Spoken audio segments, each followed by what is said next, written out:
Perkenalkan, nama saya Maria Yanti Erlina, NIM 20104171134, kelas 1 Manajemen. Di sini saya akan menjawab soal ujian akhir semester mata kuliah Manajemen Pemasaran 2 yang terdiri dari 3 bagian. Jawaban bagian A. Yang pertama, judul drama yang kami buat adalah meningkatkan kepuasan konsumen dengan mengembangkan kualitas produk. Kami mengangkat drama ini terutama bahwa meningkatkan kepuasan pelanggan adalah hal yang penting, di mana pelanggan atau konsumen kami akan merasa puas akan produk kami. Dengan begini, kami dapat mengembangkan produk kami dan kami juga harus memperhitungkan hal lain terhadap persepsi konsumen kami. Anggota-anggota tim drama kami adalah saya sendiri, Maria Yanti Erlina, sebagai manajer keuangan, Isnawati sebagai divisi keuangan yang melaporkan keluhan pelanggan karena barang yang mereka pesan tidak sesuai, Yosefa Yeti sebagai karyawan divisi keuangan. Jadi Yeti di sini mendengarkan laporan keluhan konsumen dan melaporkan hasil penjualan dengan permintaan pasar yang menurun. Sabelita sebagai karyawan. Di sini Sabelita yang menjadi moderator dalam berlangsungnya rapat kami.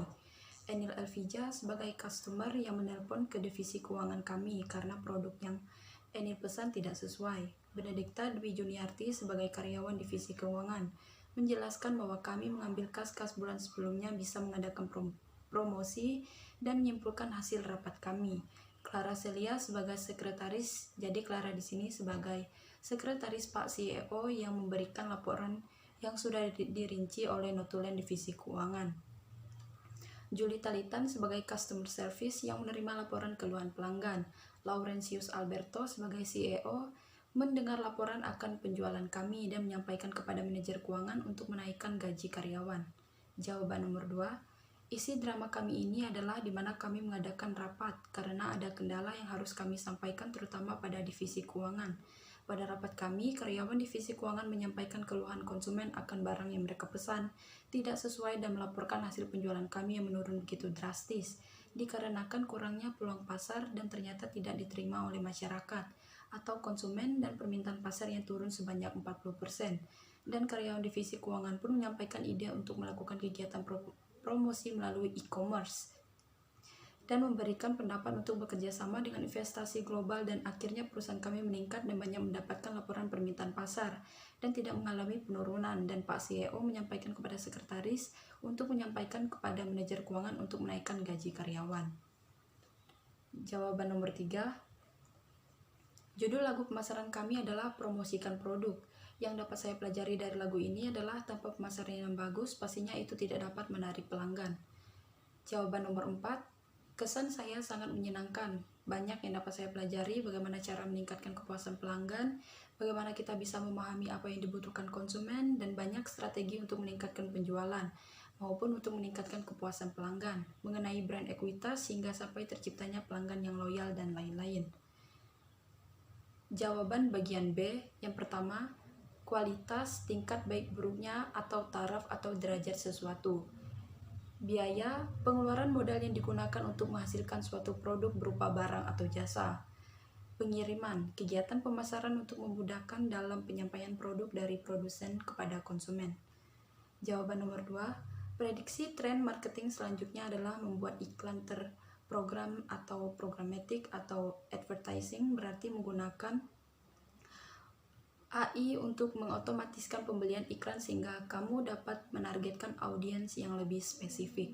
Jawaban nomor 3, produk adalah inti dari bauran pemasaran karena bauran produk adalah seluruh serangkaian produk yang ditawarkan perusahaan kepada pelanggannya.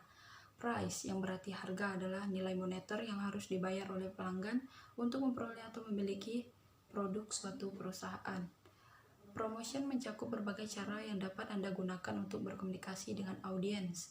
Elemen utama bauran promosi adalah periklanan, penjualan pribadi, hubungan masyarakat, pemasaran langsung, publisitas, media sosial, cetak, dan lain-lain. Promosi penjualan. Place atau distribusi berarti tempat atau distribusi fisik berkaitan dengan pengalihan kepemilikan produk dari produsen ke pelanggan. Jawaban nomor 4. Dalam membangun sebuah usaha, hal yang paling penting adalah kepuasan pelanggan. Jika seorang pelanggan merasa puas dengan produk yang dijual, mereka akan menjadi pelanggan yang loyal dan akan merekomendasikan produk Anda pada orang lain.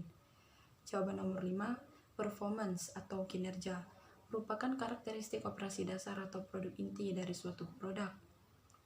Durability atau daya tahan berkaitan dengan berapa lama produk tersebut dapat terus digunakan. Conformance to specifications atau kesesuaian dengan spesifikasi, yaitu sejauh mana karakteristik operasi dasar dari sebuah produk memenuhi standar tertentu dari konsumen atau tidak ditemukan cacat pada produk. Features atau fitur merupakan karakteristik atau ciri-ciri tambahan yang melengkapi manfaat dasar suatu produk. Reliability atau reliabilitas keandalan, yaitu kemungkinan kecil akan mengalami kerusakan atau gagal pakai. Aesthetics atau estetika, yaitu daya tarik produk terhadap panca indera, misalkan bentuk fisik, model atau desain yang artistik, warna dan sebagainya. Perceived quality atau kesan kualitas, yaitu persepsi konsumen terhadap keseluruhan kualitas atau keunggulan suatu produk. Serviceability, yaitu kualitas produk ditentukan atas dasar kemampuan diperbaiki meliputi kecepatan, kompetensi, kenyamanan, mudah direparasi, serta penanganan keluhan yang memuaskan. Jawaban nomor 6, dapat meningkatkan efektivitas pelayanan kesehatan, dapat meningkatkan efisiensi pelayanan kesehatan, dapat meningkatkan penerimaan masyarakat terhadap pelayanan kesehatan, dapat melindungi pelaksanaan pelayanan dari kemungkinan munculnya gugatan hukum. Jawaban nomor 7, nilai tambah yang diberikan pada produk dan jasa. Ekuitas merek dapat tercermin dalam cara konsumen berpikir, merasa, bertindak dalam hubungannya dengan merek dan juga harga, pangsa pasar, dan profitabilitas yang diberikan merek bagi perusahaan. Jawaban nomor 8, keunggulannya meningkat equity brand meningkatkan peluang produk baru, lebih mudah diterima, meningkatkan brand image, biaya pengembangan brand baru lebih hemat. Kekurangannya dapat menyebabkan ilusi merek, merusak brand image yang sudah ada.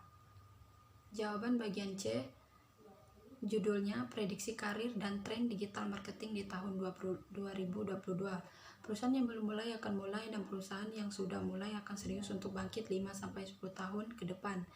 Digital marketing akan terus berkembang dan adanya sebuah tren digital seperti performance marketing maupun TikTok spesialis dan jenjang karirnya makin seru.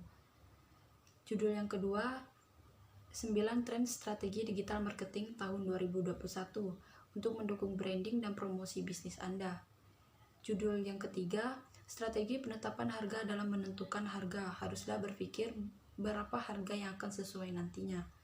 Jawaban nomor 2, Pak Andin Rahmana, Ibu Desiana Andar, dan Agung Dimas. Jawaban yang nomor 3, 5-10 tahun ke depan digital marketing akan terus berkembang dan adanya sebuah tren digital seperti performance. Dan 9 tren marketing yang pertama, video marketing, bahkan sudah 75% bisnis sudah menggunakan video sebagai alat pemasaran. Kedua, user generate content. Ini adalah konten yang diciptakan sendiri oleh konsumen mereka mau membuat konten brand Anda itu karena Anda menawarkan hadiah kepada mereka. Ketiga, konten marketing. Ini yang paling diutamakan dalam sebuah brand dan ini akan terus berlanjut. Keempat, micro-influencer. Dengan menggunakan jasa micro-influencer, kira-kira memiliki 100-200 ribu followers. Ini followers yang influencer yang akan bekerja sama dengan brand kita, bahkan menjadi brand ambassador kita, di mana dari orang akan membeli produk yang dari influencer promosikan dari brand kita tersebut, dan juga pastinya membutuhkan biaya yang cukup mahal. Yang kelima, sosial media marketing. Dengan menggunakan sosial media, kita dengan mudah untuk mempromosikan produk kita. Keenam, strategi search engine optimization. Untuk membuat website supaya pelanggan dengan mudah menemukan produk kita. Ketujuh, geofencing teknologi. Misalnya kita pergi ke mall dan kita mendapatkan notifikasi diskon yang dilakukan di merchant mall tersebut.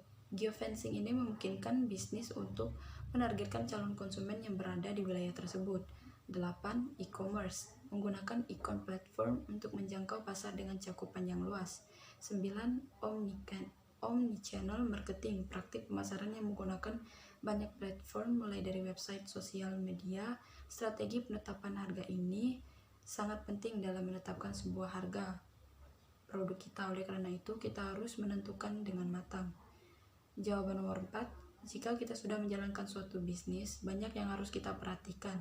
Dan cara kita untuk memasarkan sebuah produk sampai dengan bagaimana kita memprediksi sebuah karir dan memanfaatkan tren digital sampai cara untuk menetapkan sebuah harga.